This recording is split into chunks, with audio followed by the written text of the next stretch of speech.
How to send stocks on Cash App. So first write the amount that you would like to send. So in my case, it's gonna be $200.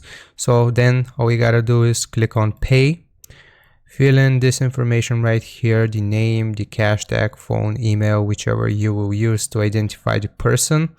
And then also write a reason why you're sending this stock. And basically all you have to do is click on the third option right here for stock, and you can go through the different stocks that you would like to send the amount for. If you don't see the stock that you would like to send right here, you can just search for it in the search bar, but for the sake of this tutorial I'm going to do Meta. So just select the stock, and now it's going to look like this.